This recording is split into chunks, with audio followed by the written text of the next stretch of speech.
Alright, I'm out at a new permission me and my father got about 2 weeks ago. This is the first time we've been able to actually come here. The grass is getting a little tall already, but my first hole I got a 50 signal on the Manicore, and it feels lighter than a coin. It's the right size for maybe a British. It looks like a coin. I can't find where a shank would have been or anything. And the British coins always ring up a little bit lower. But yeah, I'm gonna try and see if I can get it cleaned up, and we'll see if I can get any more off of it. I'll show you guys. Alright, I just came across a deep 65, 66 signal. And I got a nice little buckle. Old horse tack, but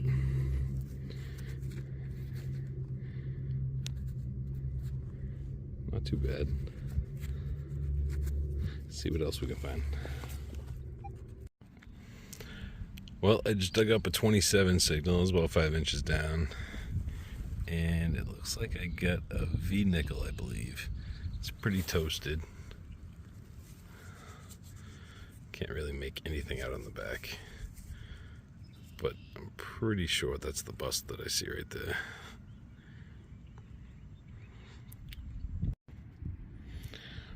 Well, it's been about an hour since my last signal. It's got pretty slow in part of that field. I switched to a different field, and this is the first signal I dug.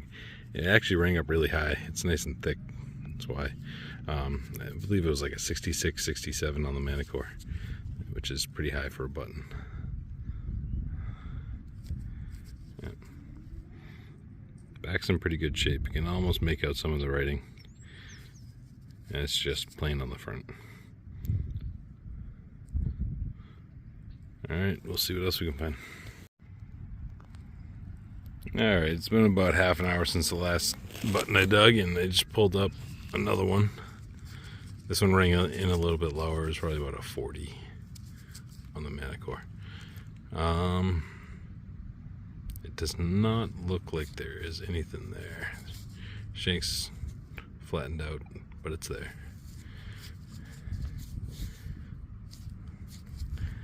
Alright, let's see what else we can find.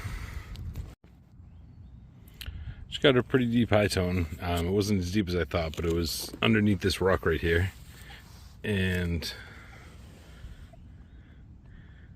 I believe it's an old rabies dog tag, 1951. It has a name on there. I can't really make it out. That's pretty cool. I like finding the older ones.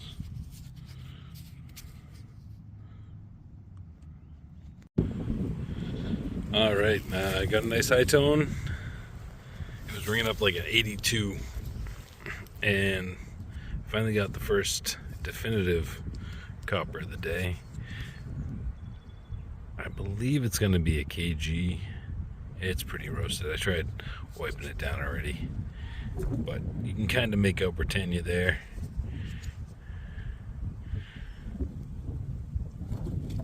So, yep, always nice to find the British coppers.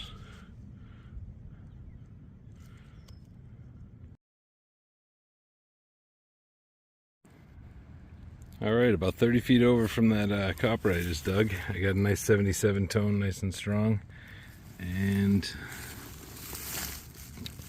I see a silver rim right there.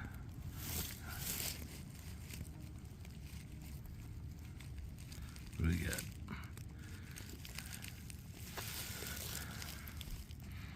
Oh. Says 1 dime, so we got two options. It's either going to be a barber or seated. What's it going to be? Barber. Okay. Nice. You see a date on there? 1911. Nice. It's in halfway decent shape.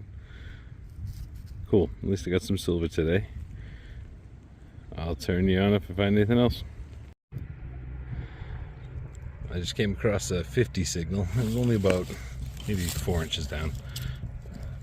And it was another button, another flat button.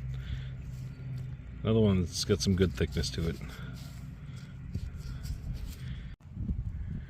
Well, I just got a weird one. I got like a 30-32 signal. I was thinking it was going to be button at best. I just popped out a KG2. King George II. It's actually in halfway decent shape too. I don't know if I'll be able to get a date off of it. It would be right at the very bottom there. I'm gonna have to let it dry out and try cleaning it up, but yeah, that's a nice little surprise. Alright, I just got a mid-30s on the Manticore and nice old button. Shank's broken off. Pretty rough shape. A lot of the stuff in this field is in pretty rough shape. They must use a lot of fertilizer. There you go, now it's focused. Yeah. Cool stuff. I just got 2 holes about like 3 or 4 feet apart from each other, and one of them had this button in it right here. No shank at all. And then this hole right here had this one. It's got most of a shank. The front looks like it's all bubbled up or something. Either that or this detail underneath there. Yeah, 2 nice flat buttons.